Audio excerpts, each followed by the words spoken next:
الكريم أما بعد فأعوذ بالله من الشيطان الرجيم بسم الله الرحمن الرحيم قال النبي صلى الله عليه وسلم أو كما قال عليه الصلاة والسلام الہی آج تو صدیق سا ایمان پیدا کر دے، الہی آج تو صدیق سا ایمان پیدا کر دے، عمر فاروق سا کوئی جلی انسان پیدا کر دے، جہاں سے غم ہو حیا وہاں عثمان پیدا کر دے، جہاں سے غم ہو حیا وہاں عثمان پیدا کر دے، علی مرتضی شیر خدا کی آن پیدا کر دے۔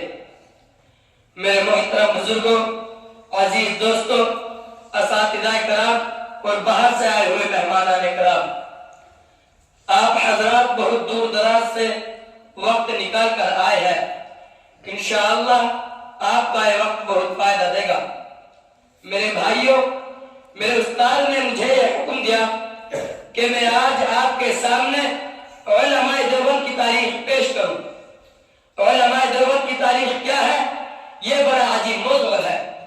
بر صغیر پاک و ہند میں جتنا کام دیوبند کے علماء نے کیا ہے، اتنا کام نہ تو کسی نے پہلے کیا اور نہ کوئی بعد میں کر سکے گا، اس میں کوئی شک و شبہ نہیں۔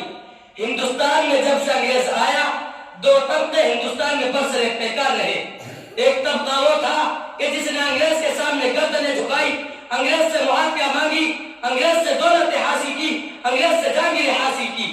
ایک طبقہ وہ تھا کہ جس نے سراج الدولہ کی گردن کٹا کر 750 مربع زمین انگریز سے آزاد کرائی۔ ایک طبقہ وہ تھا کہ جس نے سلطان ٹیپو جیسے انسان سے غداری کی۔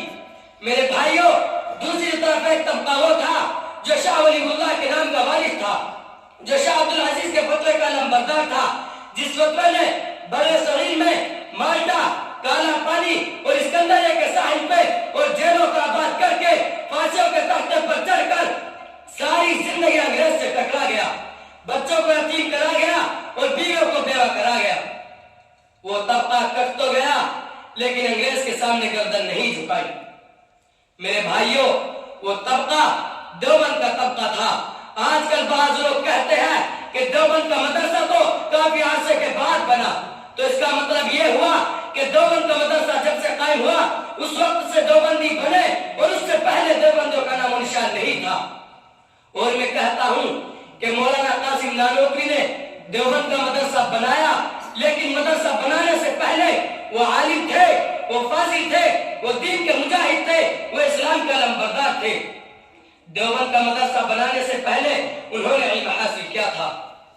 ٹھیک ہے، علماء دیوبند کے مدرسے سے پڑھے، لیکن یہ علم جو پوری دنیا میں پہنچا، یہ جو پوری دنیا میں پھیلا، یہ صرف دیوبند کی سرزمین ہی سے نہیں بلکہ قاسم نانوتوی کے سینے سے پھوٹا۔ میرے بھائیوں، مولانا قاسم نانوتوی کون ہے کہ جس نے قرآن و حدیث کا علم حاصل کیا؟ کس سے کیا؟ میں آپ کو بتاتا چلوں یہ علم کی نسبت کہاں جا کے ملتی ہے۔ میرے محترم بزرگوں، مولانا قاسم نے علم حاصل کیا شاہ اسحاق سے، شاہ اسحاق نے شاہ عبدالغنی سے، شاہ عبدالغنی نے شاہ عبدالعزیز سے، شاہ عبدالعزیز نے شاہ ولی اللہ سے، شاہ ولی اللہ نے شیخ ابو طاہر مدنی سے، شیخ ابو طاہر مدنی نے محمد ابن احمد صاحب سے، محمد ابن احمد صاحب نے شیخ ربیع ابن سمیع سے، ربیع ابن سمیع نے دو واسطوں سے امام علی ترمذی سے، امام علی ترمذی نے امام بخاری سے، امام بخاری نے حضرت حماد سے، حضرت حماد نے عبداللہ بن مبارک سے، عبداللہ بن مبارک نے امام ابو حنیفہ سے، امام ابو حنیفہ نے حضرت انس بن مالک سے، حضرت انس بن مالک نے علم حاصل کیا محمد رسول اللہ صلی اللہ علیہ وسلم سے۔ میرے بھائیوں، اس علم کا شجرہ مولانا قاسم نانوتوی سے لے کر رسول اللہ صلی اللہ علیہ وسلم تک پہنچتا ہے۔ یہ کہنا کہ چلو علم تو تم نے اس طرح حاصل کیا کہ اس علم کا شجرہ نسب رسول اللہ صلی اللہ علیہ وسلم تک پہنچتا ہے، لیکن ولایت ہمارے پاس ہے، گدیا ہمارے پاس ہے، پیری ہمارے پاس ہے، تقدس ہمارے پاس ہے، نقش بندی ہمارے پاس ہے، شہروردی ہمارے پاس ہے، چشتی ہمارے پاس ہے، قادری ہمارے پاس ہے۔ دنیا کے اندر علماء دیوبند کو کیا کہنے والوں، آؤ دیوبند کے مرکز پر اگر علم ملتا ہے، اگر تقدس ملتا ہے،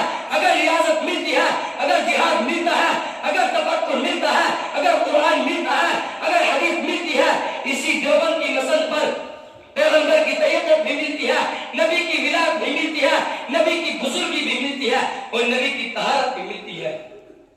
اللہ تبارک و تعالی ہم سب کو علماء دیوبند کے نقش قدم پر چلنے کی توفیق عطا فرمائے۔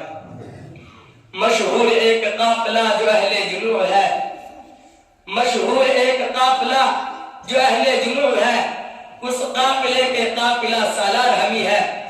جھک جانے کی عادت ہے یہ بات اور ہے، جھک جانے کی عادت ہے یہ بات اور ہے، مگر کھچ جائے تو پھر وقت کی تلوار ہمی ہے۔ وآخر دعوانا الحمدللہ رب العالمین۔